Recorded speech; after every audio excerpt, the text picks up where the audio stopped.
Good morning everyone. This is CA Prajakta Mundhe. So, all set for the November 20 examinations. अभी आप लोग सब बहुत जोर शोर से एग्जाम्स की मेहनत कर रहे होंगे, तैयारी में लगे हुए होंगे. Can understand this feeling very well.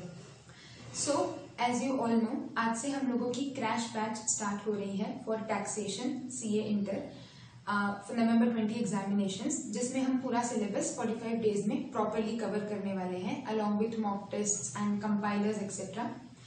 Batch की पूरी डिटेल्स ऑलरेडी मैं आप लोगों को इसी चैनल पर दे चुकी हूँ. इन केस अगर आप लोगों ने नहीं व्यू किया है तो लिंक नीचे डिस्क्रिप्शन बॉक्स में है. नाउ, किसी भी सब्जेक्ट की पढ़ाई शुरू करने से पहले सबसे इम्पॉर्टेंट होता है कि आपको उस सब्जेक्ट के बारे में एक बेसिक आइडिया हो कि हमें प्रिपरेशन किस हिसाब से करनी है. So before starting the chapter मैं थोड़ी सी देर आपको ये समझा दूंगी कि टैक्सेशन की पढ़ाई करते वक्त आपके माइंडसेट और आपकी पढ़ाई की स्ट्रैटेजी कैसी होनी चाहिए ताकि आप प्रॉपरली उस सब्जेक्ट को क्रैक कर सको. As we all know, taxation subject as such बहुत ज्यादा वास्ट है और क्योंकि सब्जेक्ट डिटेल में है तो हमको सबसे पहली बात तो ये पता होना चाहिए कि एग्जैक्टली हमें किस पॉइंट पे हिट करना है ताकि हमारा कॉन्सेप्ट्स भी सारे प्रॉपरली क्लियर रहे, प्लस हम एग्जाम में अच्छे से उन सब आंसर्स को प्रेजेंट कर सके. और जब हम प्रेजेंटेशन की बात करते हैं तो सीए के किसी भी एग्जामिनेशन में presentation plays a very important role, क्योंकि आप लोगों के मार्क्स उससे बहुत ज्यादा अफेक्ट होते हैं. बहुत बार ये होता है कि हम लोगों को सारे आंसर्स पता होते हैं, वी इवन डू दैट कि हम पूरा सही करके आए हैं, बट स्कोर एक्सपेक्टेड नहीं हो पाता है. और उसका रीजन यही होता है कि हमारे जो आंसर्स हैं उनका प्रेजेंटेशन उतना प्रॉपर नहीं हो पाता जो इंस्टीट्यूट डिमांड कर रहा है. सो ड्यूरिंग द लेक्चर्स मैं आपको कॉन्सेप्ट्स के साथ साथ प्रेजेंटेशन पर भी हम लोग बातें करते जाएंगे ताकि आपको ये पता रहे कि कैसे आपको आंसर्स को प्रेजेंट करना है. जब हम इंटर में टैक्स पढ़ते हैं तब हमारे साथ बहुत बार ये होता है कि हम टैक्सेशन के कॉन्सेप्ट्स को बहुत क्लियरली समझ नहीं पाते हैं. और उसके पीछे सिर्फ सिंपल सा ये रीजन है कि क्योंकि हम इंटर में हैं, अभी हम लोगों ने टैक्स को प्रैक्टिकली उतना नहीं देखा है. जैसे जैसे आप आर्टिकलशिप में जाएंगे आप ऑटोमेटिकली इन सब चीजों के प्रैक्टिकल एस्पेक्ट्स को देख पाओगे. बट क्योंकि हम अभी सीए इंटर में टैक्स पढ़ रहे हैं, so we are not much knowing about the practical applications, और उसके कारण हम लोगों को वो प्रोविजंस कभी कभी दिक्कत दे देते हैं. कभी कभी हमें लगता है ये समझ नहीं आ रहा या ये टफ पड़ रहा है. सो इसके लिए हम लोग जो जो प्रोविजंस डिस्कस करते जाएंगे जैसे जैसे कोर्स प्रोसीड होगा, मैं आप लोगों को उसके प्रैक्टिकल एग्जाम्पल्स के साथ लिंक करते जाऊंगी.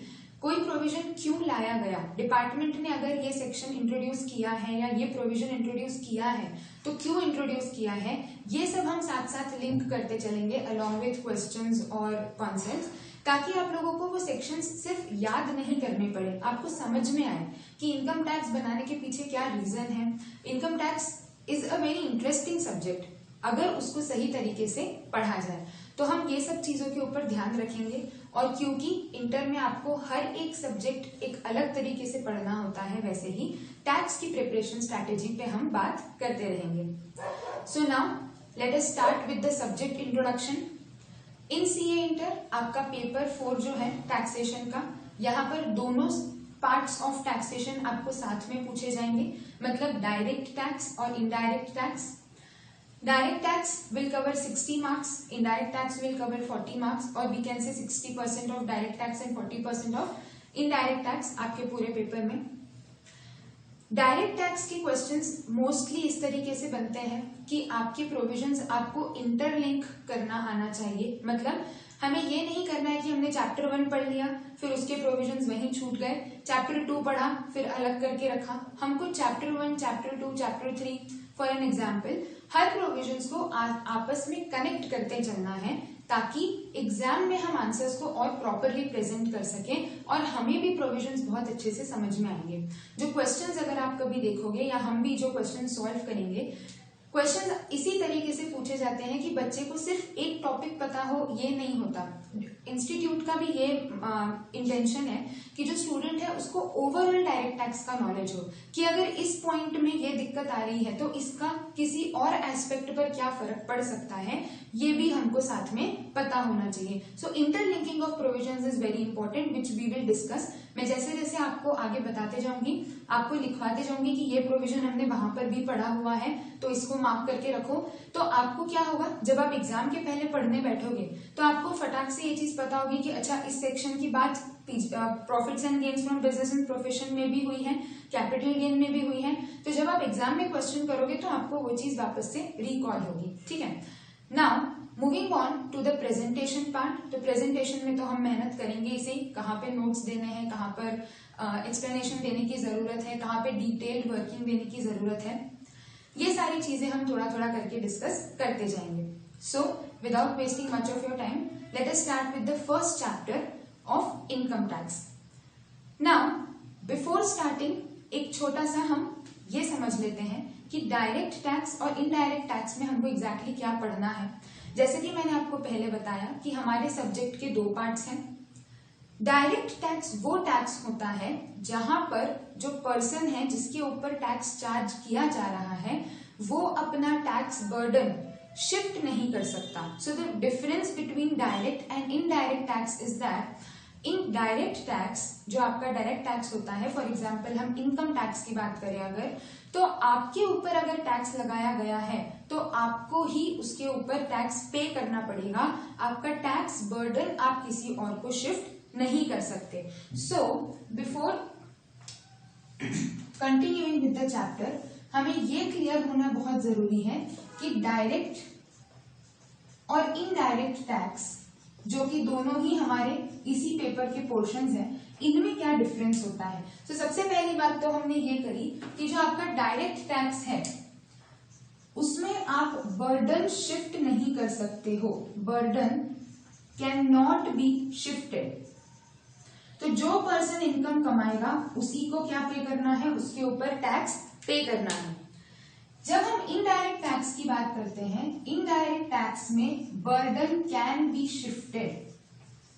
अब क्या मतलब निकला, बर्डन शिफ्ट हो सकता है, बर्डन शिफ्ट नहीं हो सकता है।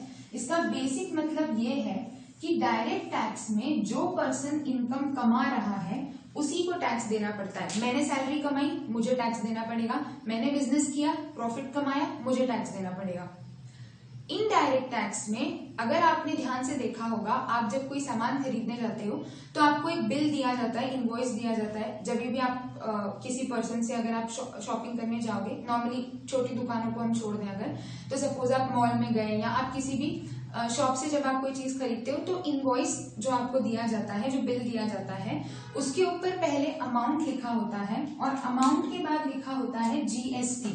सपोज अमाउंट लिखा है कि आपने कोई टॉप खरीदा या आपने कोई शर्ट खरीदा, जो भी, तो उसका अमाउंट है सपोज 1000 और उसके ऊपर लिखा रहेगा जीएसटी 100 और 1100 आपसे चार्ज किया जाएगा। बराबर, ये देखा है हमने। 100 रुपीज का हम उसको जीएसटी पे कर रहे हैं, बट शर्ट बेच के पैसा किसने कमाया है, शॉपकीपर ने। इनकम किसकी हुई है, शॉपकीपर की, लेकिन उसने अपने जीएसटी का बर्डन किसको ट्रांसफर कर दिया, हमको। So these are the examples of indirect tax. जब आपका जो बर्डन होता है वो आप किसी और पर्सन पे ट्रांसफर कर देते हो, तो पैसे इनकम कोई और कमा रहा है पर उसके ऊपर टैक्स का बर्डन आए ये जरूरी नहीं है, आपका बर्डन शिफ्ट किया जा सकता है। इनकम टैक्स में या डायरेक्ट टैक्स में आपका बर्डन शिफ्ट नहीं किया जा सकता। सो अगर हम एग्जाम्पल्स की बात करें तो डायरेक्ट टैक्स का जो एग्जाम्पल, हम भी ये वाला टॉपिक डिस्कस करने वाले हैं, इनकम टैक्स जो हमारे सिलेबस में भी है, और इनडायरेक्ट टैक्स का एग्जाम्पल अगेन जीएसटी जो कि हमारे सिलेबस में है, जो हम डिस्कस करने वाले हैं, goods and service tax. So these are the basic points which are to be discussed. अब हम चलते हैं आगे। पहले हम शुरुआत करेंगे डायरेक्ट टैक्स की, फिर हम चलेंगे इनडायरेक्ट टैक्स पर। नाउ डायरेक्ट टैक्स में हमें पढ़ना है इनकम टैक्स। इनकम टैक्स को पढ़ने के लिए क्या क्या पढ़ना जरूरी है ताकि हमें सारे प्रोविजंस बहुत इजीली और बहुत प्रॉपरली समझ में आए। सो इनकम टैक्स के बहुत सारे कंपोनेंट्स होते हैं और हम एक एक कंपोनेंट को शॉर्ट में डिस्कस करते चलेंगे।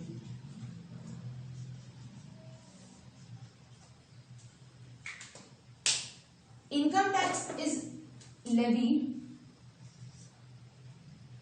by entry 82 of union list of constitution of India, और उसमें पावर दी गई है पार्लियामेंट को कि वो इनकम के ऊपर टैक्सेस कलेक्ट कर सकती है एक्सेप्ट फॉर एग्रीकल्चरल इनकम। तो जैसे जैसे हमारा कोर्स प्रोसीड होगा आपको ये पता चलने लगेगा कि हमारे जो रेगुलर प्रोविजंस हैं, जो रेगुलर इनकम्स हैं अपार्ट फ्रॉम एग्रीकल्चरल इनकम, उसके टैक्सेशन और एग्रीकल्चरल इनकम के टैक्सेशन में थोड़ा फर्क होता है। सो यहाँ पर हमको हमारे अथॉरिटीज को पावर मिली है कि आप इनकम्स के ऊपर, लोगों की इनकम के ऊपर टैक्स कलेक्ट कर सकते हो। ये भी हमें पता होना चाहिए कि किसने किसको पावर दी है कि आप किसी के इनकम के ऊपर टैक्स कलेक्ट कर सकते हो। Now when we discuss income tax, सबसे पहले तो हमें इनकम टैक्स एक्ट पढ़नी होती है, उसके साथ हमें पढ़ना होती है फाइनेंस एक्ट। नेक्स्ट हमें बात करनी है इनकम टैक्स रूल्स। इसके बाद आएगा हमारा सर्क्यूलर्स या नोटिफिकेशंस हम बोल सकते हैं, और लास्ट में होता है केस लॉज। तो अगर हमें डायरेक्ट टैक्स बहुत प्रॉपरली और बहुत कंसेप्ट्स के साथ समझना है ताकि हमें दिक्कत नहीं हो, अभी भी नहीं और प्रैक्टिकली भी नहीं, दोनों केसेस में, तो सिर्फ एक्ट पढ़ना इज नॉट सफिशिएंट। एक्ट के साथ finance act, rules, circulars, case laws, ये सारी चीजें आपको पढ़ना जरूरी होती हैं। थोड़ा थोड़ा सा शॉर्ट में डिस्कस करते जाएंगे कि बेसिकली इनमें डिफरेंस क्या है, what is act, what are rules, what are circulars, what are case laws. तो सबसे पहले हम बात करते हैं इनकम टैक्स एक्ट की। इनकम टैक्स एक्ट इज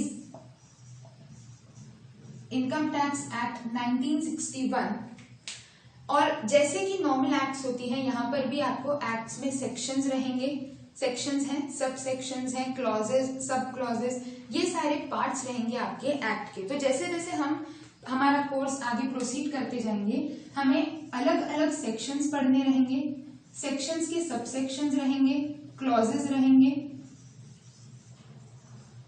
सब clauses, provisos, explanations etcetera. So now क्या होती हैं ये सारी चीजें? सेक्शंस आर बेसिकली, आप बोल सकते हो, the parts of act. Subsection और क्लॉजेस, इसमें नॉर्मली हम लोग डिफरेंस समझ नहीं पाते हैं। So whenever you are studying any section of income tax, तो अगर उस सेक्शन के भी पार्ट्स हैं तो या तो वो सब सेक्शन हो सकता है या वो क्लॉज हो सकता है। कब उसे सबसेक्शन कहा जाएगा और कब उसे क्लॉज कहा जाएगा, उसके लिए हमें ये ध्यान में रखना है कि जैसे सेक्शन का सबसेक्शन है, मतलब अगर वो दोनों सबसेक्शंस एक दूसरे से रिलेटेड है, इंटर रिलेटेड है, तो वो एक ही सेक्शन का पार्ट माने जाते हैं एंड उनको क्या कहा जाता है, सबसेक्शन। तो फॉर एग्जांपल अगर आपका कोई सेक्शन है, सपोज सेक्शन 5, और 5 सबसेक्शन 1 और 5 सबसेक्शन 2, ये दोनों अगर आपस में एक दूसरे से रिलेटेड हैं, जो सबसेक्शंस हैं उनमें जो बातें कही गई हैं वो एक दूसरे से जुड़ी हुई हैं, इंटर रिलेटेड है, लिंक्ड हैं, तो ये एक ही सेक्शन का पार्ट माने जाते हैं और इन्हें कहा जाता है सब सेक्शंस। क्लॉजेस क्या होते हैं? So clauses are again, you write it in the way that they seem to be part of the same section. लिखते वक्त आप ये लिखते हो कि 10 2, लेकिन बोलते वक्त हमें सब सेक्शन वर्ड यूज नहीं करना है, क्योंकि जो 1 है और 2 है इनमें दो एकदम अलग अलग बातें कही गई हैं। फर्स्ट में आपको बात कही गई है एग्रीकल्चरल इनकम की, और यहां पर आपको दूसरी बातें कही गई हैं जो कि एग्रीकल्चरल इनकम से रिलेटेड नहीं है। So what I am trying to explain is कि अगर किसी सेक्शन के 2 पार्ट्स हैं तो आपको ये समझना है कि उसे सब सेक्शन कहा जाएगा कि उसे क्लॉज कहा जाएगा। बहुत बार बच्चे लिख देते हैं as per sub section of this और वो गलत हो जाता है। Subsections are parts of a section which are interrelated. Clauses, दो क्लॉजेस अगर हैं, हो सकता है वो एक ही सेक्शन के पार्ट्स हों, लेकिन वो आपस में एक दूसरे से रिलेटेड नहीं रहेंगे, तब वो क्या कहे जाते हैं? क्लॉजेस कहे जाते हैं। Moving on to the next point, proviso. Proviso are the exceptions.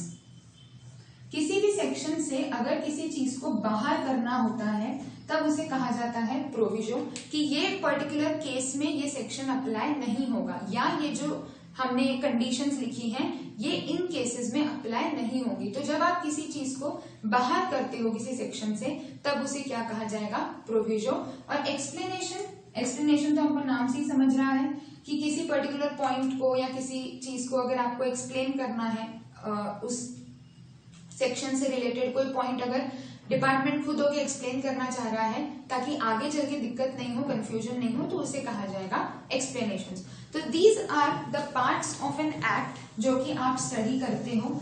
ये हम पढ़ते जाएंगे, जैसे जैसे हमारा कोर्स आगे बढ़ता जाएगा आपको ऑटोमेटिकली समझ में आएगा कि मैं आपको पढ़ाते वक्त सेक्शंस, सब सेक्शंस, क्लॉजेस, ये सारी चीजें कोट करूंगी, तो आप इन चीजों को आराम से लिंक कर पाओगे कि हाँ सेक्शन क्या था, सब सेक्शन क्या था, प्रोविजो क्या था, एक्सप्लेनेशन क्या था, एक्सेट्रा।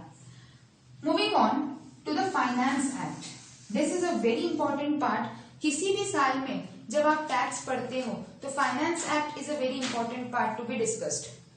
तो सबसे पहले तो मैं ये बताऊं कि हमने जो एक्ट पढ़ी वो एक्ट कब बनी है? 1961। अब 1961 और आज में बहुत ज्यादा डिफरेंस हो गया। हमें ही पता है, नॉर्मली भी अगर हम बात करें तो इंडिया 1961 से लेके आज बहुत ज्यादा चेंज हो गया। एंड ऑटोमेटिकली जैसे जैसे बिजनेसेस चेंज होंगे, लोगों की इनकम्स चेंज होंगी, इनकम कमाने के तरीके बदलते जाएंगे, ऑब्वियसली इनकम टैक्स में चेंजेस होना तो जरूरी है। तो जब जब हर साल हमें इनकम टैक्स एक्ट में चेंजेस करने होते हैं, तब हम हर बार नई एक्ट तो नहीं लगा सकते कि इनकम टैक्स एक्ट 2013, 2014, 2015। हर साल हम एक्ट नहीं बदल सकते, बट हम हर साल क्या रिलीज कर सकते हैं? एक एनुअल फाइनेंस एक्ट रिलीज कर सकते हैं। फाइनेंस एक्ट रिलीज की जाती है फाइनेंस मिनिस्टर के द्वारा, बेसिकली फाइनेंस बिल रिलीज किया जाता है which turns into the finance act after due permissions and all. हर साल बजट में फाइनेंस बिल इंट्रोड्यूस किया जाता है जिसमें बताया जाता है कि इस साल से इन सारे प्रोविजंस में ये सब चेंजेस आएंगे। तो जो हम नॉर्मली बोलते हैं अमेंडमेंट हुआ है, या इस बार ये चेंज हो गया है, या इस असेसमेंट ईयर में ये वाला चीज चेंज हुई है, so these amendments are basically due to the finance bills primarily, कि इनमें बोला गया है कि पिछले साल तक ये होता था, इस साल से ये करना है, इसीलिए क्या कहा, इसे एनुअल फाइनेंस एक्ट कहा।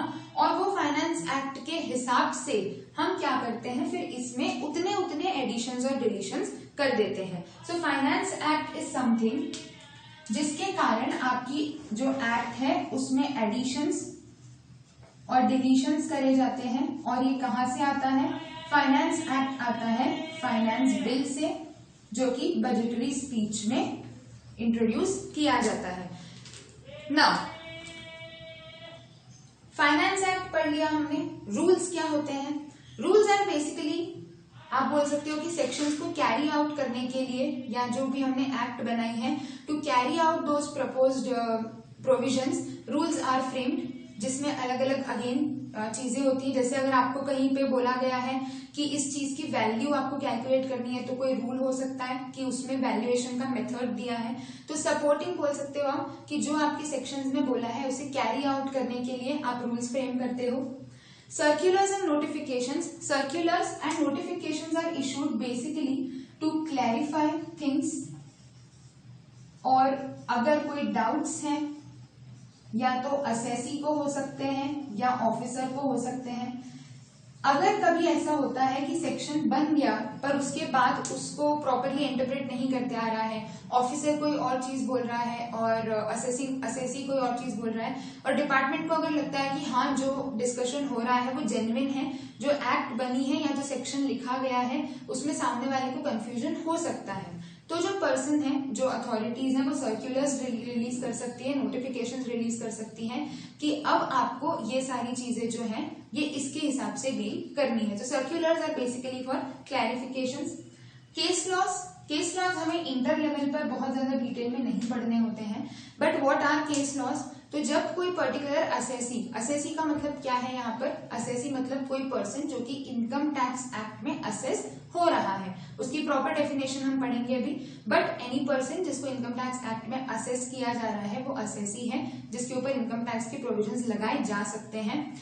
कोई भी पर्सन अगर उसके ऊपर किसी अथॉरिटी ने कोई एक्शन लिया है, सपोज सिंपल सी बात, हम लोग जब स्कूल में थे, अगर हमें लगता था कि नहीं, या हम थोड़ा पीछे चले जाए कि हमें लगता था कि यार नहीं, इस स्टूडेंट ने हमारे साथ कुछ मिसबिहेव किया है या कुछ किया है, तो हम सीधे क्या करते थे? कंप्लेन करते थे। And automatically there was an authority की class teacher, then we have HODs, then we have vice principals. इस तरीके से एक हायरार्की होती है। वैसे ही इनकम टैक्स में भी एक प्रॉपर जुडिशियल सिस्टम है, जिसे नॉर्मली क्वासी जुडिशियल कहा जाता है। मतलब क्या? जैसे कोर्ट होता है कि आप पहले एक जगह अपील करते हो, फिर अगर आपको सेटिस्फाई नहीं होता तो आप अगले कोर्ट में जा सकते हो। वैसे ही इनकम टैक्स की भी अलग अलग अथॉरिटीज होती हैं, अलग अलग पर्सन्स होते हैं, ऑफिसर्स होते हैं जो रिस्पॉन्सिबल होते हैं इन सब चीजों के लिए। तो सपोज मेरे घर इनकम टैक्स का नोटिस आ गया कि आपने टैक्स चोरी किया है और मैं उस नोटिस से सेटिस्फाइड नहीं हूं, मेरे एक्सप्लेनेशंस की कोई बात नहीं सुन रहा है, और अगर बाकी सारे कंडीशंस फुलफिल हो जाते हैं जो आप आगे पढ़ेंगे, तो मैं क्या कर सकती हूँ? मैं इस चीज के अगेंस्ट जा सकती हूँ। अगेन सामने वाला फिर बात कर सकता है और क्या होगा? आर्ग्यूमेंट होगा और कोई ना कोई जजमेंट सुनाएगा कि इसमें कौन सही है कौन गलत है, जैसे कोर्ट के जजेस होते हैं वैसे। And then ultimately you get a judgement कि हाँ, ये ऑर्डर आ गया है कि ऐसा नहीं ऐसा किया जाएगा। हो सकता है मेरे फेवर में आए, हो सकता है मेरे अगेंस्ट आए। जब कोई पॉइंट किसी केस लॉज के थ्रू डिसाइड किया जाता है, इसे कहा जाता है केस लॉज। मतलब कि आपका कोई पॉइंट किसी अपील में या किसी जजमेंट में डिसाइड हुआ है, तो फिर आप उस पर्टिकुलर चीज को कहते हो केस लॉज। और बहुत बार इन केस लॉज पे रिलाय करके भी आगे के जजमेंट सुनाए जाते हैं। मतलब जैसे आर्टिकलशिप में जाओगे अभी इंटर क्लियर करते ही, तो आप लोग अगर डायरेक्ट टैक्स में प्रैक्टिस करो तो आप लोगों को ये चीज समझ में आएगी बहुत अच्छे से कि जो आपके प्रिंसिपल रहेंगे, जो आपके साथ काम करेंगे, वो आपको बोलेंगे कि पुराने कोई केस लॉज हैं क्या। तो हमारे पास जो क्लाइंट है हमारा, अगर उसके साथ कोई ऐसा ट्रांजैक्शन हुआ है जिसके ऊपर पहले से कोई जजमेंट दिया जा चुका है और वो हमारे फेवर में आ रहा है, तो हम उस जजमेंट को रेफर कर सकते हैं कि उस समय पर ये बोला गया था, तो हाँ, हम उसके ऊपर रिलाय कर रहे हैं कि हमारा जो केस है वो सही है। Getting the point? तो उन केस लॉज को जो पहले डिसाइड हो चुके हैं as a reference point use किया जा सकता है in certain circumstances. So this makes the whole income tax. Case laws अभी हमारे यहाँ से बाहर है। कुछ सर्कुलर्स और नोटिफिकेशंस हम डिस्कस करेंगे जैसे जैसे आगे जरूरत पड़ती जाएगी पर्टिकुलर चैप्टर्स के साथ। रूल्स सिमिलरली पर्टिकुलर चैप्टर्स के साथ डिस्कस होता जाएगा। फाइनेंस एक्ट और एक्ट तो हमारे साथ साथ ही चलेंगे, that is the major part of your income tax syllabus. जैसा कि मैंने पहले भी आप लोगों को बताया था दैट आपको नोट्स बहुत इजीली रहेंगे, तो जो जो सारी चीजें मैं बताते जा रही हूँ आप नोट करते जाइए ताकि आपको easily at the end of the day या at the end of the batch आपको रेफर करने के लिए बहुत इजी पड़े। और जब कोई चीज आप खुद से लिखते हैं तो वो चीज बहुत अच्छे से आपके दिमाग में रह जाती है।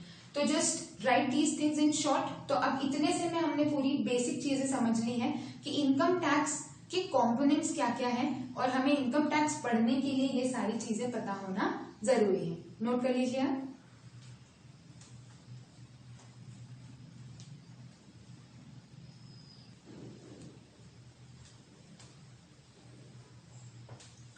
नाउ अब हमने बेसिक पॉइंट्स डिस्कस कर लिए। Now we are moving on to the important definitions which are relevant, ताकि आप लोगों को आगे के सारे कॉन्सेप्ट समझ में आए। डेफिनेशंस हमको कहाँ से पढ़नी है, तो मोस्ट ऑफ द टर्म्स जो कि डिपार्टमेंट को लगता है कि स्पेसिफिक इनकी डेफिनेशंस देना जरूरी है, ताकि अलग अलग केसेस में जब ये टर्म्स यूज हों तो इनका जेनेरिक मीनिंग नहीं ले लिया जाए। जेनेरिक मीनिंग का मतलब क्या होता है, जो हम नॉर्मली अज्यूम करते हैं या जो डिक्शनरीज वगैरह में दिया हुआ होता है, दैट इज जेनेरिक मीनिंग बोल सकते हो या जनरल मीनिंग बेसिकली। कि जो नॉर्मली मीनिंग एक्सेप्टेबल है वो ना ले लिया जाए, कोई स्पेसिफिक मीनिंग अगर आपको असाइन करना होता है तो वो सारे टर्म्स को डिफाइन कर दिया गया है एक्ट में। तो there are some terms which are defined in the act under section 2। Section 2 में आपको बहुत सारे डेफिनेशंस मिल जाएंगे। मोस्टली जैसे जैसे हम आगे पढ़ते जाएंगे हमारे सारे डेफिनेशंस इनकम टैक्स एक्ट से ही उठ के आते हैं। बट अगर कभी आप कोई इंटरप्रिटेशन करने बैठे हो, इंटरप्रिटेशन का मतलब क्या कि आप कोई सेक्शन पढ़ रहे हो और कोई वर्ड का मतलब आपको नहीं समझ में आया, उसे कहा जाता है इंटरप्रेट करना, समझना। तो पहले हमेशा आप रेफर करोगे इनकम टैक्स एक्ट के सेक्शन 2 को कि क्या इस वर्ड का मीनिंग इनकम टैक्स ने अपने हिसाब से दिया हुआ है। अगर दिया है तो ठीक, नहीं दिया है तो फिर आप आपके जनरल पॉइंट्स, मतलब क्या, या तो आप डिक्शनरीज के ऊपर रिलाई कर सकते हो या फिर जो जनरल क्लॉजेज एक्ट है उसके ऊपर रिलाई कर सकते हो, एज द केस में बी ना। तो आपके ऊपर डिपेंड करता है जो वर्ड आप सर्च कर रहे हो, अगर वो पर्टिकुलर टर्म डिफाइंड नहीं है एक्ट में तो फिर आप उस पर शिफ्ट करोगे, लेकिन अगर वो एक्ट में डिफाइंड है तो प्रायोरिटी किसको दी जाएगी, एक्ट के डेफिनेशन को। तो चलिए हम कुछ इंपॉर्टेंट डेफिनेशंस आज डिस्कस कर लेते हैं। जो सबसे बेसिक डेफिनेशंस हैं इनकम टैक्स शुरू करने से पहले हमें पता होना बहुत जरूरी है। तो सबसे फर्स्ट डेफिनेशन जो हम स्टार्ट कर रहे हैं वो है assessee. Who is an assessee as per Income Tax Act? So, assessee is any person, सबसे पहले हमारी शुरुआत ही वैसे होती है कि assessee is any person for whom any tax is payable या is paid under this act। मतलब उसके ऊपर इस पर्टिकुलर एक्ट में कुछ ना कुछ टैक्स से रिलेटेड लायबिलिटी अगर आई है तो उसे असेसी कहा जाएगा। प्लस इट इंक्लूड्स, पहले हमने बोला असेसी मीन्स अ पर्सन जिसके ऊपर कोई टैक्स पेएबल है, plus it includes. Now what does it include?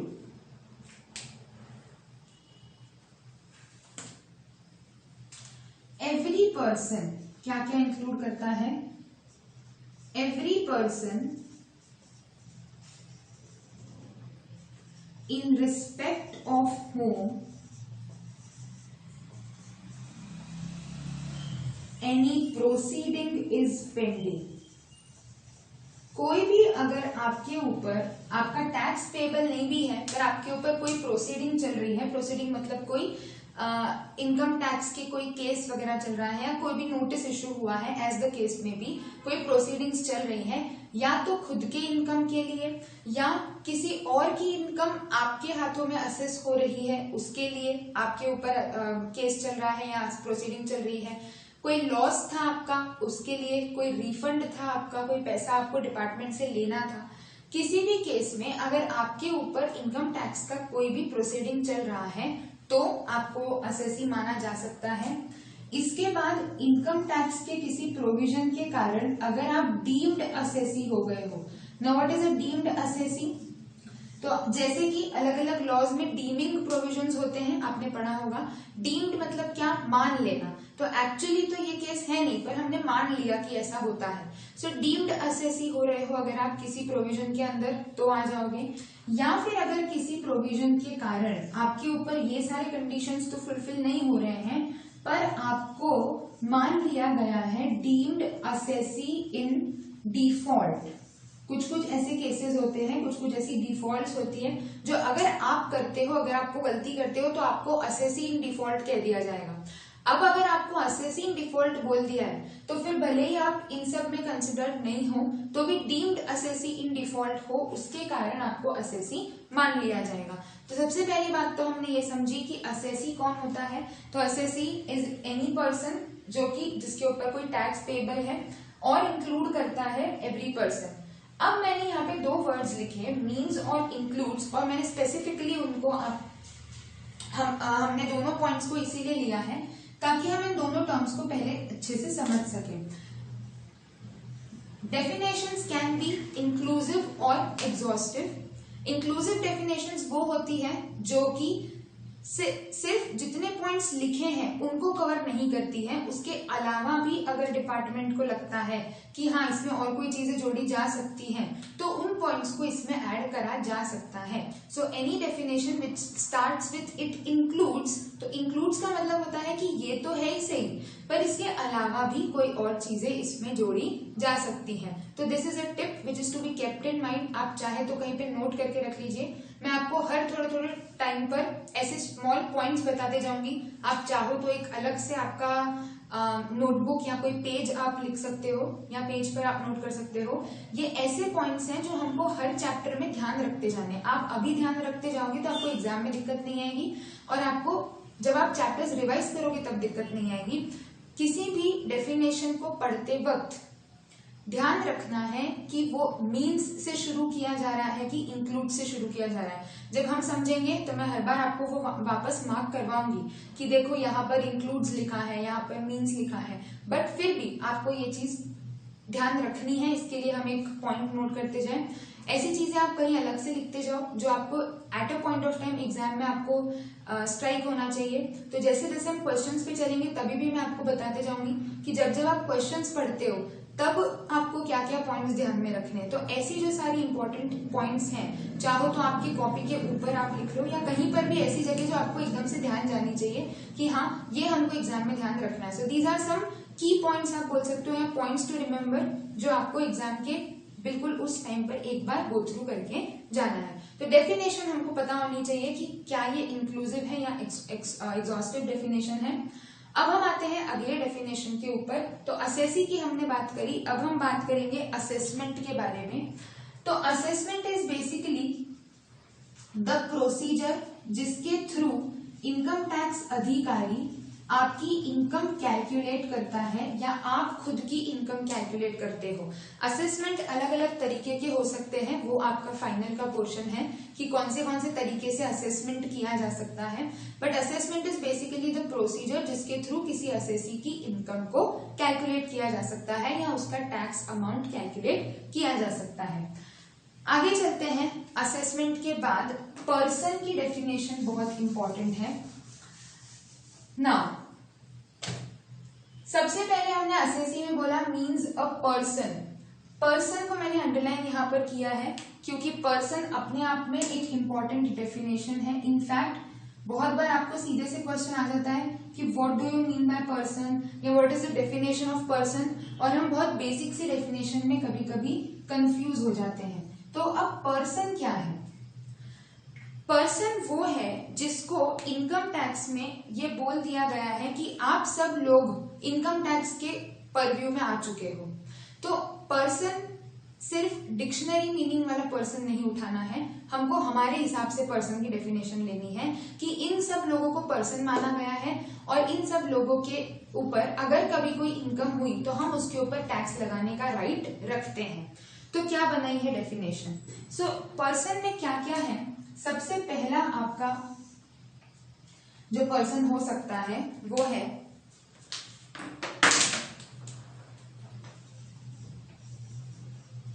Individual, HUF,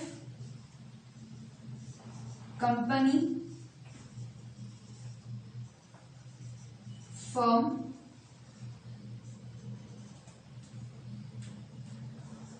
AOP, BOI।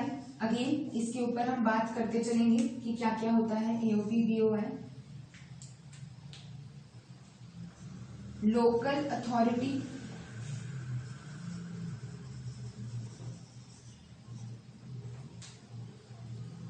और artificial judicial persons. Again very important to make a distinction between all these things, क्योंकि आपका जो tax calculation होता है वो अलग अलग पर्सन का अलग अलग रहता है, जो हम आगे पढ़ेंगे कि इंडिविजुअल का टैक्स कैसे कैलकुलेट किया जाएगा, HUF का टैक्स कैसे कैलकुलेट किया जाएगा। इनमें डिफरेंसेस होते हैं क्योंकि इनके फॉर्मेशन में अंतर है। तो हमको ये प्रॉपरली पता होना चाहिए कि इंडिविजुअल क्या है, HUF क्या है, और हमको डिफरेंस क्रिएट करते आना चाहिए। इंडिविजुअल तो हमें पता ही है, नेचुरल पर्सन्स, आप, मैं, हम सब क्या है, इंडिविजुअल्स हैं। HUF again HUF is Hindu undivided family. So India में जो एग्जिस्ट करता है एक फॉर्म ऑफ ऑर्गेनाइजेशन, जो आप फैमिली बिजनेस जिसको बोल सकते हो कॉमन टर्म्स में, that is HUF। Company is again जो हम कंपनी फॉर्म ऑफ ऑर्गेनाइजेशन पढ़ते हैं, दैट इज कंपनी। फर्म में यहाँ पर आपकी regular partnership firm plus limited liability partnership दोनों को इंक्लूड किया जा सकता है। तो फर्म मतलब आपकी पार्टनरशिप वाली पार्टनरशिप, वो तो है ही सही, अगर LLP है तो भी वो फर्म में ही मानी जाएगी। AOP और BOI, association of persons and body of individuals. Association of person मतलब क्या, कोई भी दो या दो से ज्यादा पर्संस में कौन कौन आ गए, ये सब। तो दो इंडिविजुअल्स या एक इंडिविजुअल, एक HUF, एक कंपनी, ये लोग सब जब मिलके पर्संस जब साथ में आकर कोई काम करते हैं, कोई इनकम डिराइव करते हैं और उस इनकम को शेयर करते हैं, तब उसे AOP कहा जाता है। बेसिकली AOP सुनने में पार्टनरशिप फर्म जैसा ही लगता है, but the basic difference is कि अगर आप लीगली या बाय लॉ अगर आप पार्टनरशिप फर्म नहीं कहे जा रहे हो तो फिर आप AOP कहे जाते हो। बॉडी ऑफ इंडिविजुअल्स, तो इंडिविजुअल्स हैं यहाँ पर। एंड दूसरी चीज क्या रहेगी, body of individuals is normally formed only for the distribution of income. तो ये एक बहुत इंपॉर्टेंट पॉइंट होता है डिस्टिंक्शन का, कि AOP में इनकम जनरेट करने का ऑब्जेक्टिव भी होना चाहिए साथ में मिलकर। बॉडी ऑफ इंडिविजुअल्स में नॉर्मली सिर्फ इनकम डिस्ट्रीब्यूट होने का होता है तो भी चलता है। यहाँ पर अगर सिर्फ इनकम डिस्ट्रीब्यूट हो रही है तो उसे AOP नहीं कहा जा सकता। लोकल अथॉरिटी वी नो, जो हमारी लोकल अथॉरिटीज होती हैं, म्यूनिसिपल्स एक्सेट्रा, वो लोकल अथॉरिटी में यहाँ पर असेस किए जाएंगे। आर्टिफिशियल जुडिशियल पर्सन्स मतलब ऐसे पर्सन्स जिनको लॉ ने पर्सन माना है लेकिन एक्चुअली वो लिविंग पर्सन नहीं है, तो आर्टिफिशियल जुडिशियल पर्सन माना जाएगा। So this is the definition of person. आप लिखते जाइए साथ साथ।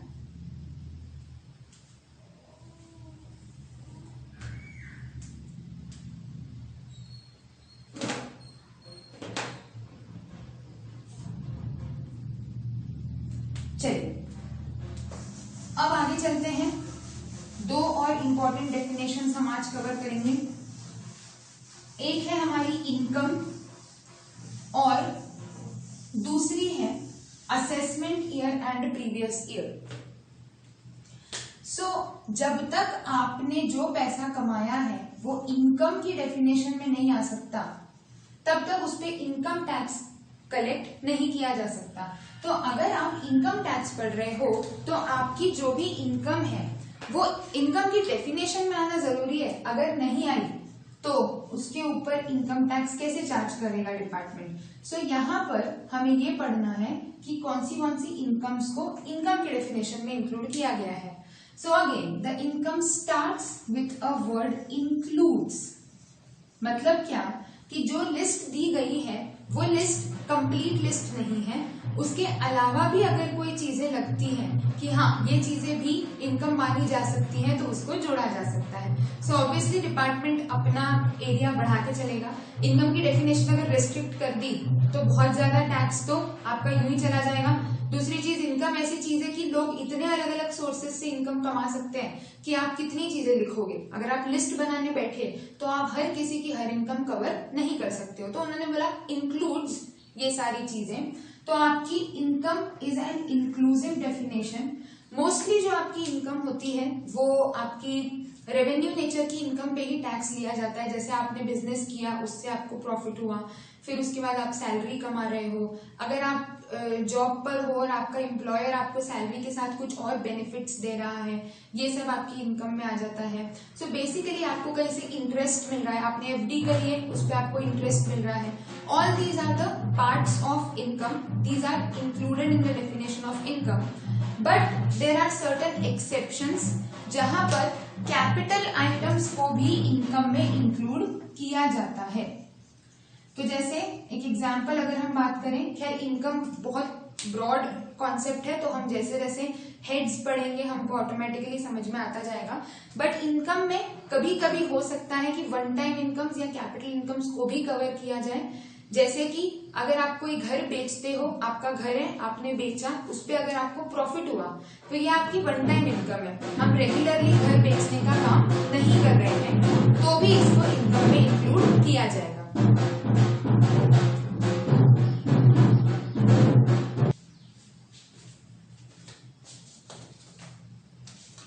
सो we were discussing related to the income part कि नॉर्मली तो ऐसी ही इनकम्स इंक्लूड करी जाती है जो रेवेन्यू नेचर की होती है या रेगुलर नेचर की होती है, but there are some cases जो हम पढ़ते जाएंगे आगे जिसमें आपकी कैपिटल नेचर की या कैजुअल इनकम्स, ऐसी इनकम जो आपको कभी कभार अर्न हो गई है, या कैपिटल नेचर की इनकम, जैसा कि मैं बात कर रही थी कि कोई घर था आपके पास, आपका घर बेचने का बिजनेस नहीं है, पर आप सपोज आपका घर इंदौर में है, आप परमानेंटली शिफ्ट हो गए मुंबई, आपको जॉब लग गई, आप मुंबई चले गए, पूरी फैमिली आपके साथ वहीं पे सेटल हो गई और आपका घर कहाँ है, यहाँ पर। अननेसेसरीली मेंटेनेंस का ध्यान रखना पड़ता है, जो अगर किराए से दिया है सामने वाला इतना ध्यान नहीं रख पा रहा है, तो बेमतलब उसको पकड़ के रखने से या उसको होल्ड करके रखने से कोई सेंस नहीं है। अगर आप परमानेंटली कहीं और सेटल हो चुके हो तो आपने क्या डिसाइड करा कि घर बेच देते हैं। अब ये बेचकर अगर आपको प्रॉफिट हुआ है तो obviously this is not a regular income, ये आपका रेगुलर इनकम का सोर्स नहीं है, पर इसके ऊपर आपको टैक्स देना पड़ सकता है। मतलब डिपेंडिंग ऑन दी सर्कमस्टांसेस आपके ऊपर टैक्सेबिलिटी आएगी under the head capital gains. Similarly normally तो रेगुलर इनकम आपकी इंक्लूड होती है, पर कुछ कुछ कैजुअल इनकम, जैसे अगर आपने कोई लॉटरी का टिकट भरा और खरीदा और आपकी लॉटरी लग गई, तो अगर आपको उस लॉटरी के ऊपर कोई इनकम हुई है, जो भी आपका इनाम रहेगा, लॉटरी प्राइज रहेगा, उसके ऊपर आपको टैक्स देना पड़ेगा, भले ही लॉटरी जीतना आपकी रेगुलर इनकम नहीं है। पॉसिबल नहीं है कि कोई सिर्फ उसके हिसाब से काम करता है। So these are some exceptions again जो कि हम डिस्कस करते चलेंगे, but this is the definition of income. Income tax में जितनी सारी इनकम्स कोई भी पर्टिकुलर पर्सन कमाता है उनको ब्रॉडली 5 हेड्स में आपको क्लासिफाई करना होता है। तो मैं आपको एक बेसिक इंट्रोडक्शन हम ले लेते हैं कि कौन से हेड्स हैं। ऑफ कोर्स हर हेड के ऊपर एक पूरा चैप्टर है, तो हर हेड का बहुत डिटेल हम स्टडी करते जाएंगे, बट अभी के लिए सबसे पहला हेड होता है आपका income under the head salaries. Salary हम लोगों को पता है, बहुत सारे लोगों के में से आप लोगों के पेरेंट्स जॉब में होंगे, तो सैलरी हम लोग जानते हैं, जब आप कहीं पर एज एन एम्प्लॉय काम करते हो आपको जो इनकम मिलती है that is salary. Income from house property, तो अगर जैसे आपने कोई घर किराए पे दे के रखा है और उस पे से आपको कोई इनकम हो रही है, that is income from house property. फिर आए हम income from profits and gains from business और प्रोफेशन। मतलब अगर आपने कोई बिजनेस किया है या आप कोई प्रोफेशन करते हो तो उससे आपको जो प्रॉफिट हुआ है, जो हम नॉर्मली अकाउंट्स में पढ़ते हैं कि हमारा प्रॉफिट एंड लॉस बनाया हमने और फिर उसमें से प्रॉफिट निकल के आया, उस प्रॉफिट को आपको इनकम टैक्स के हिसाब से कैलकुलेट करना है, वो हम अकाउंट्स के हिसाब से करते हैं, तो वो आपका होता है पीजीबीपी, नॉर्मली हम बोलते हैं profits and gains from business and profession. Then होता है कैपिटल गेन्स, जो हमने अभी बात करी कि जहां पर आपके कैपिटल नेचर के प्रॉफिट्स होते हैं वहां पर आप कौन से हेड में चले जाते हो, कैपिटल गेन्स। और बाकी अगर कोई चीजें जो आपने इनकम तो कमाई है लेकिन ऊपर की किसी हेड में प्रॉपरली इंक्लूड नहीं हो पा रही है, या कोई ऐसी इनकम है जिसको अदर सोर्सेस से कहा जा सकता है, इनमें से किसी भी हेड में कवर नहीं किया जा सकता, तो उसको कहाँ डाल दिया जाता है, अदर सोर्सेस। तो साल भर में जितनी भी इनकम आपने कमाई है उसको आप क्या करते हो, इस स्पेसिफिक हेड में ट्रांसफर करते हो और फिर अकॉर्डिंगली आप इनकम कैलकुलेट करते हो। So this is the definition of income. आगे चलते हैं लास्ट डेफिनेशन, जो कि सबसे again one of the very important definitions for income tax is assessment year and previous year. चलिए, असेसमेंट का मतलब हमने पढ़ा था कि असेसमेंट मतलब क्या होता है, जब आपकी इनकम को कैलकुलेट किया जाता है, असेस किया जाता है कि कितनी इनकम है, क्या क्या खर्चे क्लेम कर सकते हो, आप कितने डिडक्शंस ले सकते हो, क्या आप कुछ माइनस कर सकते हो आपकी इनकम में से, ये जो सारे रूल्स आप अप्लाई करते हो that is assessment of your income. और दूसरा होता है आपका previous year. So what is the meaning of assessment year and previous year? जिस साल में आप इनकम कमाते हो, सबसे इजीली हम समझे अगर कि जिस साल में हमने इनकम कमाई है that is our previous year, और जिस साल में हम उसको कैलकुलेट कर रहे हैं वो क्या होता है, हमारा असेसमेंट ईयर, क्योंकि हम उस साल में क्या कर रहे हैं, उस इनकम को असेस कर रहे हैं। तो अगर मैं एक एग्जांपल लूं, तो जैसे आपको 2017-18 में आप कहीं पर जॉब कर रहे थे, तो नॉर्मली होगा क्या कि साल भर आप इनकम कमाओगे कमाओगे सैलरी से या कहीं से भी और से, आपने कहीं पे इन्वेस्ट किया, शेयर्स में इन्वेस्ट कर दिया, डिबेंचर्स में इन्वेस्ट कर दिया, उस पर कुछ इंटरेस्ट मिला है, कुछ भी अमाउंट रिसीव हुआ है, आपने कोई चीज बेची है, घर बेचा है, कोई भी चीज बेची है, तो साल भर आपने क्या करा, इनकम अर्न कर ली अलग अलग सोर्सेज से।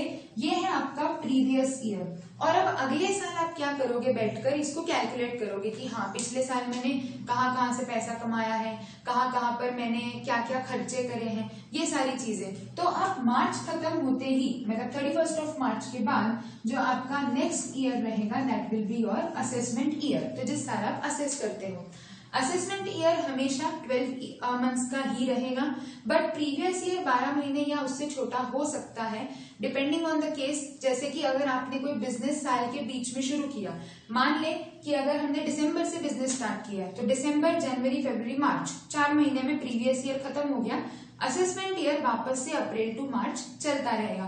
तो ये कभी कभी क्वेश्चन आ जाता है, ऑब्जेक्टिव्स है क्योंकि अब आप लोगों को तो वो भी हमें ध्यान रखना है। ऑब्जेक्टिव्स आप में पूछ लेते हैं बहुत बार कि can the previous year be less than 12 months, तो हम कंफ्यूज हो जाते हैं कि ऐसा कैसे होगा कि साल 12 महीने से कम का होगा, क्योंकि हमारे दिमाग में वो नोशन आता है अचानक से, बट उसका वो मतलब नहीं है। हाँ, प्रीवियस ईयर 12 महीने या उससे कम का हो सकता है, असेसमेंट ईयर नहीं हो सकता है। Now this is the concept of previous year, assessment year. हम बात कर लेते हैं हमारा प्रीवियस ईयर कौन सा है और असेसमेंट ईयर कौन सा है। तो हमारा प्रीवियस ईयर है 2019-20 और असेसमेंट ईयर अगला हो जाएगा। तो असेसमेंट ईयर कौन सा है हमारा, 2021। तो हर क्वेश्चन शुरू करते वक्त हमें ध्यान रखना है कंप्यूटेशन ऑफ जो भी कैलकुलेट आप कर रहे हो for the assessment year 2021। Now क्यों हमको ध्यान रखना है इसके ऊपर इतना कि हमारा ईयर कौन सा है, क्योंकि जैसे कि हमने बात करी थी फाइनेंस एक्ट की, हर असेसमेंट ईयर के लिए एक फाइनेंस एक्ट रिलीज करी जाती है और फिर वो एप्लीकेबल होती है। तो जब आप लिखते हो कि असेसमेंट ईयर 2021, इसका ये मतलब है कि आपके जो भी सारे आंसर्स हैं वो फाइनेंस एक्ट 19 के हिसाब से निकाले गए हैं। तो हम लोग जब भी कोई चीज कैलकुलेट करते हैं तो हमें ये पता होना चाहिए कि हमने इसमें कौन से साल के प्रोविजंस अप्लाई करे। हो सकता है आप अभी जो सीखोगे पिछले साल कुछ और था, पिछले साल वालों ने कुछ और पढ़ा होगा, हो सकता है आपसे जूनियर्स जो रहेंगे वो कुछ और पढ़ेंगे। सो क्योंकि हर साल एक नया फाइनेंस एक्ट आ रहा है, हमें ये बताना बहुत इंपॉर्टेंट है कि हमने किस हिसाब से कैलकुलेट किया है। हमने हमारे फाइनेंस एक्ट के हिसाब से कैलकुलेट किया है और हमारे अटेम्प्ट के लिए कौन सा फाइनेंस एक्ट एप्लीकेबल है, finance act 2019, assessment year 2021, previous year 1920। किसी भी तरीके से बोलोगे बात एक ही है। चलो अब हम आगे चलते हैं।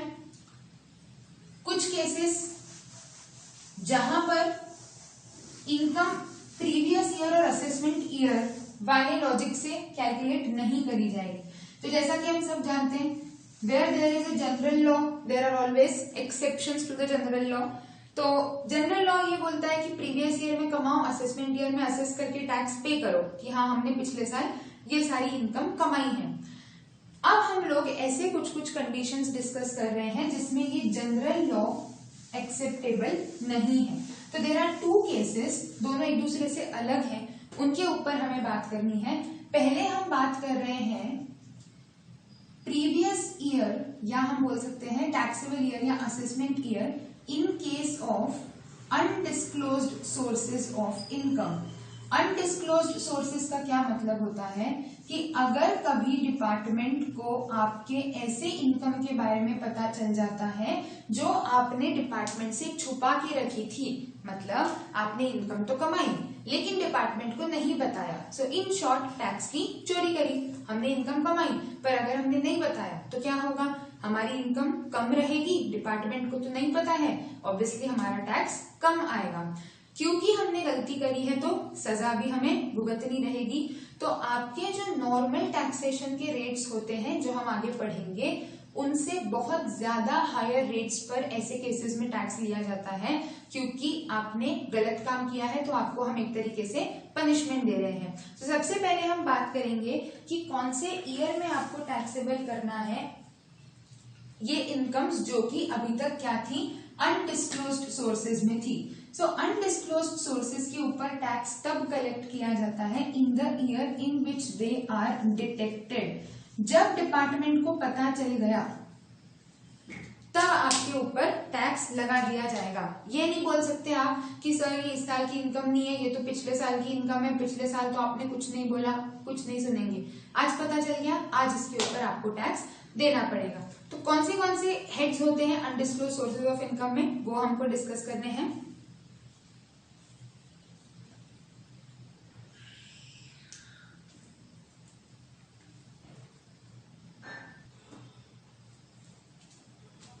So, these are the sources of undisclosed income जो डिस्कस किए गए हैं इनकम टैक्स एक्ट में, और इनको कौन से साल की इनकम माना जाएगा, जिस साल ये डिटेक्ट हुए हैं। पहला है कैश क्रेडिट। कैश क्रेडिट मतलब आपकी बुक्स ऑफ अकाउंट्स में कोई ऐसी चीज क्रेडिट साइड पे पाई गई है। आपको क्रेडिट साइड, बैलेंस शीट की क्रेडिट साइड में क्या क्या दिख सकता है, लायबिलिटीज दिख सकती है, कैपिटल दिख सकती है, और नॉर्मली हमारी क्रेडिट नेचर के आइटम्स में क्या क्या आती हैं, इनकम्स। तो जब हम अगर बेसिक पे चले, कॉन्सेप्चुअली अगर हम समझे इस चीज को, तो अगर हम जर्नल एंट्रीज के रूल्स पर चले तो देयर आर 3 थिंग्स जो कि क्रेडिट करी जाती हैं जब इंक्रीज होती है तब, या तो लायबिलिटीज, या तो इनकम्स, या तो कैपिटल। अगर डिपार्टमेंट को ये लग रहा है कि आपकी बुक्स में कोई चीज क्रेडिट हुई है और आप सैटिस्फैक्टरी एक्सप्लेनेशन नहीं दे पाए हो, या फिर कोई एक्सप्लेनेशन नहीं दे पाए हो, ये बहुत इंपॉर्टेंट टर्म्स हैं, ये आपको ध्यान रखने हैं। जब आप इस पर्टिकुलर सेक्शन से रिलेटेड कोई भी आंसर लिखोगे, 2 terms are to be included in your answer. Either the assessee fails to offer any explanation और the explanation offered by the assessee is not satisfactory. दोनों केसेस में आप फंसोगे। तो या तो आप जवाब ही नहीं दे पाए, या आपने जो जवाब दिया वो डिपार्टमेंट को पसंद नहीं आया, डिपार्टमेंट सेटिस्फाई नहीं हुआ, तो आपको इसके अंदर टैक्स देना पड़ेगा। ठीक है, सारे केसेस में। तो पहली बात हमने करी कैश क्रेडिट, कि आपकी इनकम, आपकी बुक्स में कोई चीज क्रेडिट साइड पे पड़ी है जो कि आप नहीं बता पा रहे हो कि ये पैसा किससे मिला, कब मिला, या आपने जो बताया वो डिपार्टमेंट को सेटिस्फैक्टरी नहीं लगा। मान लो आपने बोल दिया कि नहीं ये इनकम नहीं थी, ये हमारे लिए लोन था, और आपको डिपार्टमेंट ने बोला कि अच्छा किससे लिया है लोन, लाओ सामने बताओ, खड़ा करो उस इंसान को, और आपके पास कोई जवाब नहीं था, तो मतलब आपकी बात जो है वो गलत साबित हो गई। अगर ये लोन नहीं है, लायबिलिटी नहीं है, कैपिटल नहीं है, तो अल्टीमेटली क्या है, आपकी इनकम है, उसके अलावा और कोई चीज आपको क्रेडिट नहीं करी जा सकती है आपकी इनकम में। जब आपको पैसा मिल रहा है, तो पैसा मिल रहा है तो या तो आपकी कैपिटल से मिल रहा होगा, या तो आपके लोन लिया होगा, या इनकम ली होगी, तो डिपार्टमेंट मान लेगा कि ये आपकी इनकम थी जो आपको कभी इनकम में ऑफर करनी थी, पर आपने उसको अनडिस्क्लोज्ड क्रेडिट जैसे छोड़ दिया, और P&L की क्रेडिट साइड आप उसको नहीं ले गए, इसीलिए अभी ये अलग से बुक्स में क्रेडिट आइटम में दिख रहा है। तो कैश क्रेडिट ये वाली चीज हो गई।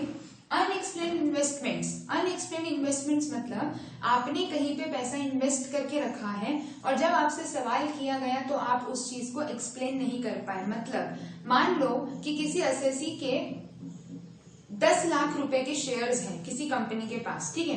अब आजकल आप लोगों को पता होगा, आपके घर पे भी आपने बहुत बार सुना होगा, Aadhaar card, PAN number, bank account number, सारी चीजें लिंक करवाई जा रही है। वो क्यों करवाई जा रही है? कि आपके कहाँ कहाँ पर क्या क्या पैसे हैं वो डिपार्टमेंट को इजीली पता चल सके। तो सपोज आपकी कहीं से इंफॉर्मेशन पहुंची, डिपार्टमेंट ने देखा कि अच्छा मिस्टर ए के 10 लाख रुपए के शेयर्स हैं किसी कंपनी में। जब मिस्टर ए की हिस्ट्री देखी तो मिस्टर ए के इनकम टैक्स रिटर्न का इतना वजन ही नहीं था कि वो 10 लाख रुपए के शेयर्स खरीद सके। ऑब्वियस सी बात है, अगर आप 10 लाख इन्वेस्ट कर रहे हो, लोग इन्वेस्ट कब करते हैं? जब उनका खर्चा निकल जाता है। अगर आप इतनी कमा रहे हो कि आपका खर्चा नहीं निकल रहा, तो ऑब्वियसली आप खाना पीना छोड़कर इन्वेस्ट करने नहीं भागोगे। इन्वेस्ट हम कब करते हैं? जब हम सेव करना चाहते हैं पैसा। सो अगर आपकी इनकम कमेंसरेट नहीं है आपके इन्वेस्टमेंट से, और जब डिपार्टमेंट आपसे पूछ रहा है कि आपने ये इन्वेस्टमेंट किया, इसको शो क्यों नहीं किया, ना कहीं बुक्स में आ रहा है, ना आपकी इनकम इतनी ज्यादा है, इसे क्या कहा जाएगा? अनडिस्क्लोज्ड या अनएक्सप्लेन्ड इन्वेस्टमेंट्स। अगेन डिपार्टमेंट अगर सेटिस्फाइड नहीं है तो आपके ऊपर इस केस के अंदर टैक्स कलेक्ट कर सकता है। Unexplained money. अनएक्सप्लेन्ड मनी, आपके पास कोई ज्वेलरी या कोई बुलियन या कुछ ऐसी चीजें मिली है, कोई वैल्यूएबल आर्टिकल मिला है, आप ओनर पाए गए हो ऐसे किसी चीज के, जिसका अगेन आपने पहले कभी कोई डिस्क्लोजर नहीं दिया, आपकी इनकम में आपने कभी शो नहीं किया है कि वो आपने कैसे खरीदा, क्या खरीदा, डिपार्टमेंट आपके ऊपर एक्शन ले सकता है। Investment not fully disclosed. Now investment not fully disclosed का मतलब क्या है कि आपने डिस्क्लोज तो किया पर पूरा डिस्क्लोज नहीं किया। मतलब सपोज मेरी बैलेंस शीट में शेयर्स दिख रहे हैं 50 लाख के, और जब प्रॉपर स्क्रूटनी हुई, चेकिंग हुई, तो पता चला वो जो शेयर्स हैं वो 50 लाख के नहीं थे, वो 80 लाख के थे। तो मैंने 30 लाख की जो इनकम है वो क्या करी है, मैंने छुपा के रखी है। 30 लाख के इन्वेस्टमेंट्स करने के लिए मेरे पास पैसा आया होगा, पर क्योंकि वो पैसा अनडिस्क्लोज्ड था इसीलिए मैं इन्वेस्टमेंट ऑफर नहीं कर पाई। क्योंकि अगर मैं इन्वेस्टमेंट शो करती तो मुझसे सवाल किए जाते और ऑब्वियसली क्या हो जाता, मेरी इनकम के ऊपर मुझे टैक्स देना पड़ जाता।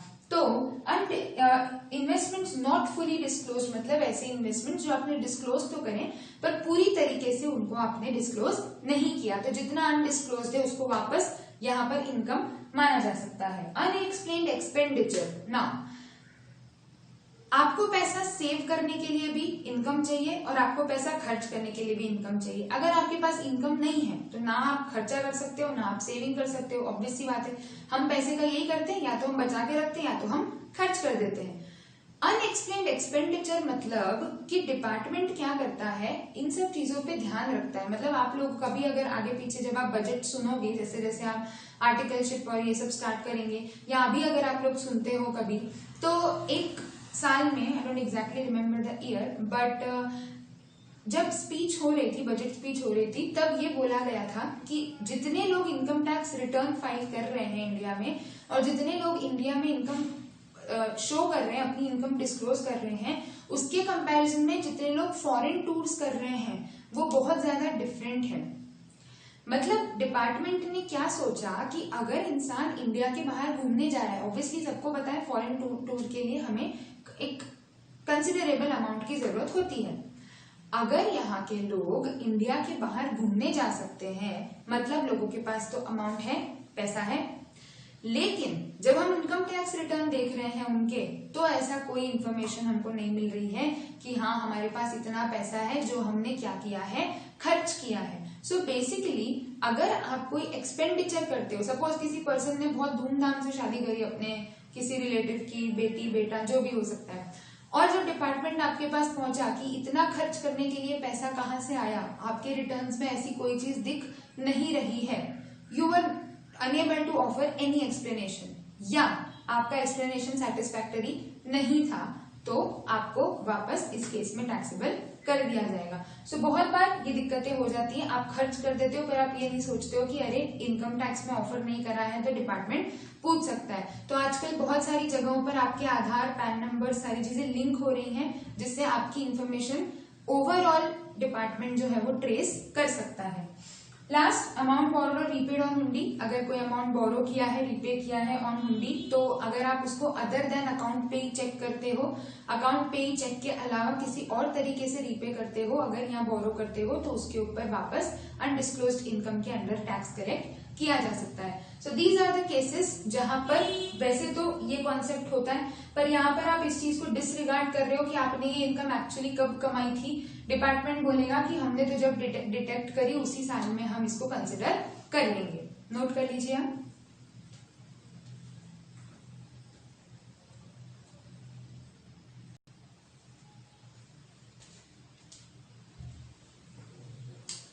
सो moving on to the last part of this lecture, हमने पहले ये बात करी जहां पर ये असेसमेंट ईयर प्रीवियस ईयर वाला पॉइंट अप्लाई नहीं होता है। अगेन अब हम बात कर रहे हैं एक्सेप्शंस की, जो मैंने पहले भी कहा कि क्योंकि जनरल लॉ है तो एक्सेप्शंस होना जरूरी है, तो कोई भी एक्ट अधूरी है उसके बिना। So there are exceptions to this general law as well, कि नॉर्मली तो आपकी इनकम प्रीवियस ईयर की असेसमेंट ईयर में ही टैक्सेबल होती है, but these are some exceptions. पहला फर्स्ट केस है आपका shipping business of a non resident.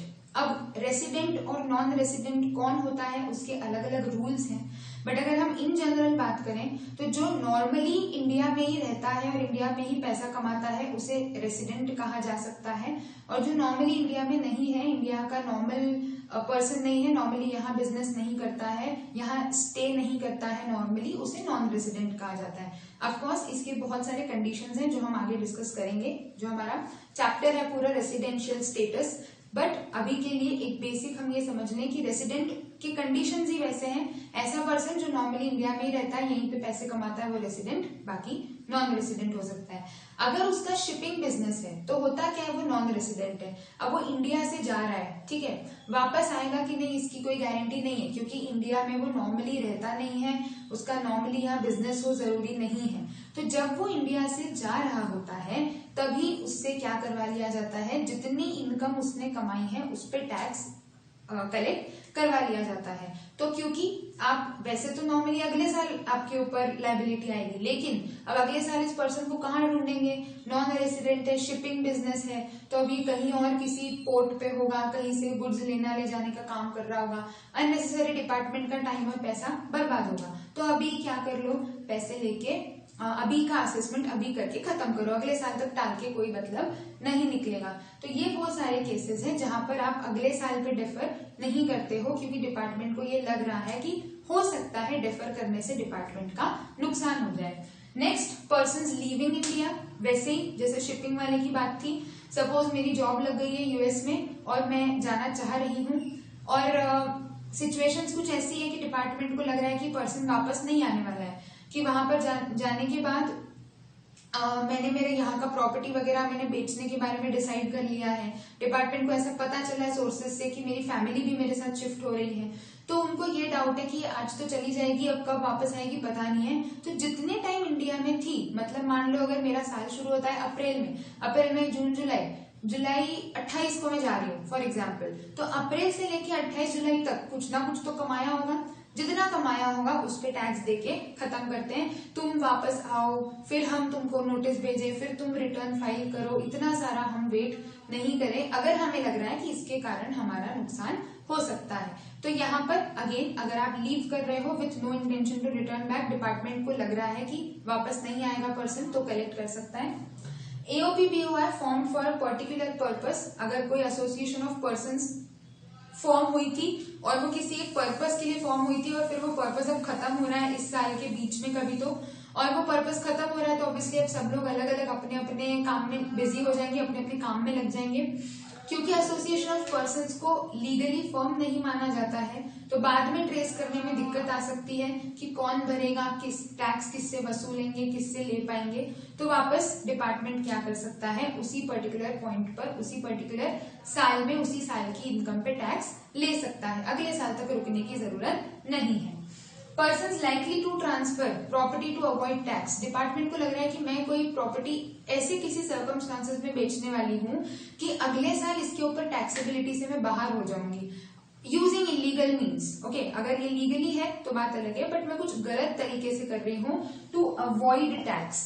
इसी का मतलब होता है टैक्स अवॉइड करना, मतलब आप गलत तरीके यूज कर रहे हो। जब आप रेगुलर प्रोविजंस यूज करते हो उसे नॉर्मली टैक्स प्लानिंग कहा जाता है, ठीक है। सो टैक्स प्लानिंग कि हमें सोच समझ के डिपार्टमेंट के जो सारे प्रोविजंस है उनको फॉलो करके अगर कर रही हूँ तो कोई दिक्कत नहीं है। पर अगर मैं टैक्स को अवॉइड करने के लिए इस ट्रांजेक्शन में एंटर हो रही हूँ, मेरा मेन इंटेंशन क्या है कि अगर ऐसा कर लेंगे तो टैक्स बच जाएगा, अवॉइड हो जाएगा, और ये कहीं ना कहीं लॉ ब्रेक हो सकता है, लूप होल्स में एंटर हो सकते हैं हम लॉ के, तो गलत है। इसीलिए डिपार्टमेंट वापस इसके ऊपर भी सेम टैक्स कलेक्ट कर सकता है। डिसकंटिन्यूड बिजनेस, कोई बिजनेस डिसकंटिन्यू हो रहा है तो जब डिसकंटिन्यूएशन का काम चल रहा है तभी वापस जितनी भी लायबिलिटी है वो ली जा सकती है। सेम रीजन कि बाद में आप सामने वाले को ट्रेस कर पाओ या नहीं कर पाओ। तो ये वही सारे केसेस है जहां पर डिपार्टमेंट को लग रहा है कि आगे तक रुकते तक हमारा नुकसान हो सकता है, तो हमने क्या करा, अभी ही सारी चीजें क्लियर कर ली। So these are the basics which we discussed today कि what is DT, what is IDT, हमें किस तरीके से पढ़ना है, कहाँ कहाँ पर फोकस करना है। कुछ कुछ पॉइंट्स मैं आपको लिखवाती भी जा रही थी कि ये चीजें हमें ध्यान रखनी है जब जब हम पढ़ रहे हैं। ऐसे ही हर लेक्चर में मैं आपको स्पेसिफिक कुछ कुछ पॉइंट्स बताते जाऊंगी। नेक्स्ट हम लोग कल से जो टॉपिक स्टार्ट करेंगे वो रहेगा आपका रेट्स ऑफ टैक्सेशन। तो आज हमने बेसिक चीजें कंप्लीट कर ली है, अब हम कल से कैलकुलेशन पोर्शन पर चलेंगे कि हमें किस पर्टिकुलर पर्सन को किस हिसाब से टैक्स देना होता है, टैक्स कैलकुलेट करने के क्या क्या तरीके होते हैं, और उसके कुछ कुछ क्वेश्चन सॉल्व करते जाएंगे जिससे आपको प्रेजेंटेशन भी प्रॉपरली समझ में आता जाएगा। इसके अलावा भी अगर आपको कहीं पे भी कोई भी दिक्कत आई है, कोई डाउट आया है, बिल्कुल आप फील फ्री टू आस्क, कोई दिक्कत नहीं है। हम लोग डाउट सेशंस करते रहेंगे, उसमें कहीं से कहीं तक कोई प्रॉब्लम नहीं है। अगर आप कोई क्वेश्चन पढ़ रहे हो और आपको लग रहा है कि नहीं इसको कैसे लिख सकते हैं, तो आप मुझे भेज सकते हैं, हम उसको सॉल्व करके मतलब चेक करके देख सकते हैं कि आपने जो लिखा है प्रॉपरली लिखा है या नहीं लिखा है। एंड एट द एंड हमारा मॉक टेस्ट और वो सब तो हम करेंगे ही सही, प्लस यहाँ से जो आपको मटेरियल मिलने वाला है वो तो आप सॉल्व करेंगी, तो आपको उसमें भी कहीं पे कोई दिक्कत आएगी तो आप बिल्कुल बिना किसी प्रॉब्लम के डिस्कस कर सकते हो। So all the best.